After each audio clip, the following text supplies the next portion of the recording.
Hi friends, எல்லாருக்கும் வணக்கம். இன்னைக்கு நம்ம பார்க்கக்கூடிய வீடியோ 8th ஸ்டாண்டர்ட்ல இருக்கக்கூடிய யூனிட் 8. அதாவது இது ஒரு பிளே. இந்த பிளேல வந்து நம்ம என்ன தெரிஞ்சுக்கணும் அப்படின்னா, அதுல என்னென்ன கேரக்டர்ஸ் வருவாங்க அப்படிங்கிறது கண்டிப்பா தெரிஞ்சுக்கணும். அவுட்லைன் ஆஃப் த ஸ்டோரி கண்டிப்பா தெரிஞ்சிருக்கணும். அவுட்லைன் ஆஃப் த ஸ்டோரி உங்களுக்கு தெரிஞ்சிருச்சு, அதுல என்னென்ன கேரக்டர்ஸ் வருவாங்க அப்படின்னு தெரிஞ்சா what ever the questions they May ask you can able to answer. சரிங்களா?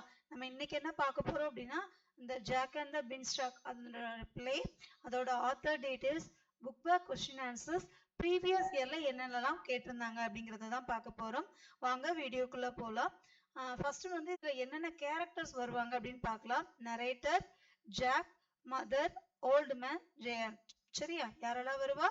Narrator, Jack, mother, old man, giant, இவங்க எல்லாருமே வருவாங்க.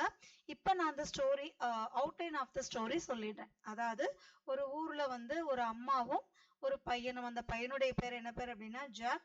அவங்க எங்க வசிப்பாங்க அப்படின்னா ஒரு ஸ்மால் காட்டேஜ்ல. அவங்க வந்து எப்படி இருப்பாங்க அப்படின்னா ரொம்ப வறுமை நிலையில இருப்பாங்க. அப்ப அவங்களுக்கு ஒரு கவ் இருக்கும், சரி, ஒரு மாடு இருக்கும். அப்ப என்ன பண்ணுவாங்க அப்படின்னா அவங்களுக்கு மணி இருக்காது இல்லையா? சோ அதனால என்ன யோசிப்பாங்க அப்படின்னா, நம்ம இந்த கவ்வை வந்து சேல் பண்ணிட்டு நம்ம மணி வந்து வாங்கிக்கலாம், நம்ம நல்லா இனிமேலாவது ஒழுங்கா சாப்பிடலாம் அப்படின்னு யோசிப்பாங்க. அப்ப அந்த ஜாக் வந்து என்ன பண்ணுவான் அப்படின்னா அந்த கவ்வை கூட்டிட்டு மார்க்கெட்டுக்கு போவான். அப்ப போற வழியில வந்து அவன் யாரை பார்ப்பான் அப்படின்னா ஒரு ஓல்டு மேனை பார்ப்பான். அந்த ஓல்டு மேன் வந்து கேட்பாரு, நீ இந்த கவ்வை எங்கடா எடுத்துட்டு போற அப்படின்னு கேட்பாரு. அப்ப அவன் சொல்லுவான், நான் மார்க்கெட்டுக்கு எடுத்துட்டு போறேன், நாங்க ரொம்ப வறுமையில இருக்கோம், அதனால வந்து எங்களுக்கு இந்த இதுல மார்க்கெட்டுக்கு எடுத்துட்டு போய் சேல் பண்ணிட்டோம் அப்படின்னா எங்களுக்கு கொஞ்சம் அமௌண்ட் கிடைக்கும், அமௌண்ட் கிடைச்சது அப்படின்னா எங்களுடைய வறுமை போகும் அப்படின்னு சொல்லுவான். அப்ப அவர் என்ன சொல்வாரு அப்படின்னா, நான் அந்த கவ்வை வந்து எடுத்துக்கிறேன் அப்படின்னு சொல்லுவாரு. அப்போ அவன் என்ன சொல்வாரு அப்படின்னா, என்கிட்ட மணி கிடையாது, ஆனா உனக்கு வந்து ஒரு 5 மேஜிக் பீன்ஸ் வந்து தரேன். பீன்ஸ் செடி இருக்கு இல்லையா, அந்த விதைகள் மாதிரியான ஒரு 5 விதைகள் தரேன் அப்படின்னு சொல்லுவாரு. அப்போ அவன் ரொம்ப ஆர்வமா கேட்பான். யார் ரொம்ப ஆர்வமா கேட்பா அப்படின்னா ஜாக் வந்து ரொம்ப ஆர்வமா கேட்பான், மேஜிக் பீன்ஸா அப்படின்னு. ஆமா, அந்த மேஜிக் பீன்ஸ் வந்து என்ன ஆகும் அப்படின்னா உன்னைங்களை வந்து நல்ல பெரிய பணக்காரனா ஆக்கும் அப்படின்னு சொல்லுவான். ஜாக் வந்து என்ன பண்ணான் அப்படின்னா அதை பத்தி யோசிச்சான். அவனுக்கு என்ன தோணுச்சு அப்படின்னா அவங்க அம்மாவை வந்து வறுமையில இருந்து காப்பாற்றணும், தான் அம்மாவை சந்தோஷமா வச்சுக்கணும், இது ஏதோ ஒரு வகையில பயன்படும் அப்படிங்கிறதுனால அந்த மாடை அந்த வயசானவர்கிட்ட கொடுத்துட்டு அவன் என்ன பண்ணுவான் அப்படின்னா அழகா கிளம்பி போயிடுவான் அந்த மேஜிக் பீன்ஸ் எடுத்துட்டு. அப்போ அவங்க அம்மா போனோடனே அவன்கிட்ட கேட்பாங்க, நீ வந்து இந்த மாடை வித்துட்டியா அப்படின்னு. உடனே மணியும் வாங்கிட்டியா அப்படின்னு. உடனே அவன் சொல்லுவான், இல்ல இல்ல, நான் அதுக்கு பதிலா வந்து இந்த மேஜிக் பீன்ஸ் வந்து வாங்கினேன்னு. அப்ப அவங்க அம்மா வந்து, நம்ம பணம் இல்லைங்கிற காரணத்துக்காக தானே இதெல்லாம் சேல் பண்ணியிருக்கோம், நீ என்ன அறிவு கெட்ட முட்டாளா அப்படின்னு சொல்லிட்டு என்ன பண்ணிடுவாங்க அப்படின்னா அவன்கிட்ட இருந்து அந்த மேஜிக் பீன்ஸ், அந்த பீன்ஸ் ஸ்டிக்ஸை வந்து புடுங்கி ஜன்னல் ஓரமா எரிஞ்சிருவாங்க. அது எரிஞ்ச உடனே அவங்க என்ன சொல்லுவாங்க, இதெல்லாம் யூஸ்லெஸ் அப்படின்னு. அப்போ அவன் என்ன அந்த ரொம்ப விண்டோ பக்கத்துல. அதுக்கப்புறம் என்ன ஆகும் அப்படின்னா அந்த நைட் ஃபுல்லாவே அந்த பீன் செடி வந்து என்ன பண்ணிடும் அப்படின்னா பெருசா வளர்ந்துரும். அது எப்படி இருக்கும் அப்படின்னா அந்த ஸ்கையவே டச் பண்ற அளவுக்கு வளர்ந்துருக்கும். ஜாக் வந்து வெளியில பார்த்தோன்னே ரொம்ப சர்ப்ரைஸ் ஆயிடுவான். சரியா? ரொம்ப சர்ப்ரைஸ் ஆயிடுவான். அந்த பீன் ஸ்டிக் வந்து ரொம்ப கியூஜா இருக்கு அப்படின்னு. அவனுக்கு ரொம்ப ஆர்வமா இருக்கும், இதுக்கு மேல போக போக என்ன இருக்கும் அப்படின்னு தெரிஞ்சுக்கிறதுக்கு ரொம்ப ஆர்வமா இருக்கும்.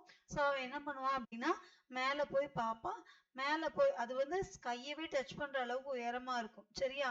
அவன் வந்து அப்படியே மேல போவான். மேல போய் பார்த்தா அப்படின்னா அவனுக்கு சர்ப்ரைசிங்கான ரொம்ப ஸ்கேரியான விஷயங்கள்லாம் இருக்கும். அங்க யார் இருப்பா அப்படின்னா ஜியாண்ட் இருப்பாரு. அந்த ஜியாண்ட் என்ன பண்ணுவாரு அப்படின்னா அந்த இங்கிலீஷ் மேனோட பிளட்டை வந்து என்ன பண்ணுவாரு அப்படின்னா ஸ்மெல் பண்ணிட்டு இருப்பாரு. இவனுக்கு பார்த்த உடனேயே ரொம்ப பயமாயிடும். சரியா? அது மட்டும் இல்லாம அந்த அவருடைய அப்பத்தோட அந்த இங்கிலீஷ் மேனுடைய எலும்புகள் இருக்குல்ல, அதெல்லாம் கலந்து சாப்பிட்டுட்டு இருப்பாரு.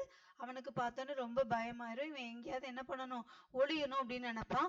அப்ப அவன் என்ன பண்ணுவான் அப்படின்னா அங்க ஒரு இடத்துல போய் ஒளிஞ்சுக்குவான். அதுக்கப்புறம் வந்து என்ன ஆகும் அப்படின்னா ஜாக் வந்து அந்த கப்போர்ட் பக்கத்துல இருந்து ஒளிஞ்சுக்கிட்டே அங்க என்ன நடக்கு அப்படின்னு சொல்லி பார்ப்பான்.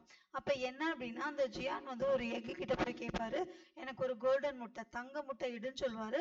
அது சொன்ன உடனே அந்த ஜியாண்டுக்கு வந்து அந்த கோழி வந்து தங்க முட்டை என்ன பண்ணிடும், கொடுத்துரும். அவனுக்கு அதை பார்த்தோன்னே ரொம்ப ஆசையா இருக்கும். இதை மட்டும் நம்ம எடுத்துட்டு போயிட்டோம் அப்படின்னா நம்ம அம்மாவோட எல்லா கஷ்டங்களையும் நம்ம என்ன பண்ணிடலாம், அழகா போக்கிடலாம் அப்படின்னு சொல்லுவான்.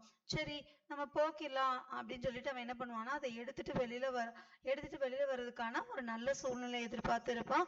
அப்ப என்ன ஆகும் அப்படின்னா அந்த ஜியான் வந்து நல்லா சாப்பிட்டு அசந்து தூங்கிட்டு இருப்பாரு. ஸோ அவன் அந்த நேரத்துல என்ன பண்ணிடுவான், எடுத்துருவான். எடுத்த உடனே அந்த கோழி என்ன பண்ணுவான்னா குவாக் குவாக் குவாக்னு சத்தம் போட்டுரும். அந்த சத்தத்தை அமைதி பண்ணிட்டு அவன் என்ன பண்ணிடுவான் அப்படின்னா அதை எடுத்துட்டு வருவான். அப்ப அந்த ஜியான் வந்து என்ன பண்ணிடுவாரு அப்படின்னா எந்திரிச்சிருவாரு. எந்திரிச்சிட்டு அந்த மனுஷனுடைய பிளட் ஸ்மெல் வந்து எனக்கு வருது அப்படின்னு சொல்லி கண்டுபிடிப்பாரு. கண்டுபிடிச்சிட்டு என்ன பண்ணுவாரு அப்படின்னா அவனை வந்து துரத்தி அந்த பீன்ஸ்டாக் வழியா வருவாரு. இவன் என்ன பண்ணிடுவான் அப்படின்னா இறங்கி கீழே வந்து அவங்க அம்மா கிட்ட வந்து என்ன கேட்பான் அப்படின்னா ஒரு ஆக்ஸ் கேட்பான். அந்த ஆக்ஸ் மூலமா அந்த பீன்ஸ்டாக்கை வந்து அடியில வந்து என்ன பண்ணிடுவான், வெட்டி விட்டுருவான். ஸோ அந்த ஜியாண்டால கீழே வர முடியாது. ஆக்சுவலா இது ஒரு மேஜிக் ஸ்டோரிப்பா. சரியா, வர முடியாது.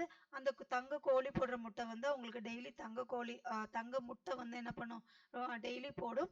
அவங்களும் அந்த புவர் இருந்து வெளியில வந்து ரொம்ப ரிச் ஆயிடுவாங்க. ஆக்சுவலா இதுதான் ஸ்டோரி. சரி மேம், இந்த ஸ்டோரி இவ்வளோ டீட்டெயிலா படிக்கணுமான்னு கேட்டா இப்போ ஒரு 3 to 4 minutes தான் இருக்கும். இந்த ஸ்டோரியை கேட்டுக்கோங்களேன், அவ்வளவுதான். சரி மேம், இன்ட்ரெஸ்டிங்கான விஷயம் என்னன்னா இதுல எந்த கொஸ்டின் வந்து கேட்டிருக்காங்க அப்படின்னு, இதுல இந்த question கேட்டிருக்காங்கப்பா. I will take the cow to the market. இதுல வந்து who is the speaker of this line அப்படின்னு சொல்லிட்டு I will take the cow to the market அப்படிங்கிற கொஸ்டினை வந்து கேட்டிருந்தாங்க. யாரு அப்படின்னா ஜாக். சரியா, சரி இப்போ அடுத்து வந்து புக் பேக் கொஸ்டின் ஆன்சர்ஸ் போயிடலாம். புக் பேக் ஆன்சர்ஸ் சினானிம்ஸ் கொடுத்துருந்தாங்க அப்படின்னா சினானிம்ஸ் ஆதர் டீடைல்ஸ் படிச்சிட்டிங்க அப்படின்னா இந்த ஸ்டோரி வந்து கம்ப்ளீட்டா படிச்ச மாதிரி ஆயிடும். பாருங்க, ஸ்டீவன் ஹெல்லாக். இந்த ஸ்டோரி எழுதுனவங்க யாரு, ஸ்டீவன் ஹெல்லாக். இவர் எங்க பிறந்திருக்கிறாரு அப்படின்னா அக்டோபர் 26, 1941 இன் நார்வே, கனெக்டிகட் அப்படிங்கிற இடத்துல. இவர் வந்து எந்த ஆத்தர் அப்படின்னு பாத்தீங்கன்னா American author. He was an American author, illustrator who has created more than 19 children books. அதாவது 90க்கும் மேற்பட்ட children books வந்து எழுதியிருக்காரு. on November 12, 2011, Kellogg was given an honorary Doctor Human Letters from the University of Cincinnati in Ohio. சரியா, honorary doctor பட்டம் கூட இவர் வாங்கியிருக்காரு. எப்ப அப்படின்னா நவம்பர் 12, 2011. சரியா, இப்ப ட்ரூ ஆர் ஃபால்ஸ் போயிடலாமா. The magic beans grew into a huge beanstalk. Correct தானே, true. The beanstalk reached high into the sky in the evening. அதுவும் ட்ரூ தானே, true. Everything was big in the castle. Yes, அந்த ஒரு கோட்டை இருக்கும், அந்த அவன் மேலே போவான் இல்லையா, அந்த மேலே போய் பார்க்கும்போது பெரிய கோட்டையா இருக்கும். அந்த கோட்டையில எதை பார்த்தாலுமே பெருசு பெருசா இருக்கும். ஸோ இதுவும் ட்ரூ தான். The hen laid a perfect iron egg. அது வந்து அயன் எக்கா போடும், தங்க முட்டை தான் போடும். சரியா, அடுத்து ஜான் பிக்ட் அப் த ஜியான்ஸ் ஹென். அதுவும் கரெக்ட் தான். So true. சரியா, அதாவது இந்த ஸ்டோரி படிக்கிறது ஒரு தடவை கேட்கறதெல்லாம் ரொம்ப இம்பார்ட்டன்ட் தான். அதை விட important book back question you should be thorough. அதுக்காக தான் இந்த ஸ்டோரிலாம். சரியா, the giant smells the blood of an English man. First வந்து அந்த ஜியான் வந்து இங்கிலீஷ் மேனோட பிளட் தானே ஸ்மெல் பண்ணிட்டு இருப்பாரு. Jack asked his mom for an. அந்த மரத்தை வெட்டுறதுக்கு அவன் என்ன கேட்பான் அப்படின்னா ஆக்ஸ் தானே கேட்பான். ஜாக் சாப்டு டவுன் த பீன்ஸ்டாக். சரியா, அடுத்து as soon as the Jian was full, he full fast asleep. அவன் சாப்பிட்டதுக்கு அப்புறம் என்ன பண்ணிடுவான், அசந்து தூங்கிடுவான். சரியா, இதுதான் இந்த drama. Hopefully this drama will be really useful for your examination. Thank you so much. இனிமேல் வந்து உங்களுக்கு ரெகுலரா வந்து என்னென்ன வீடியோஸ்லாம் தேவைப்படுமோ அந்த மாதிரியான வீடியோஸ்லாம் ரெகுலரா வரும். Thank you so much for your support. Thank you.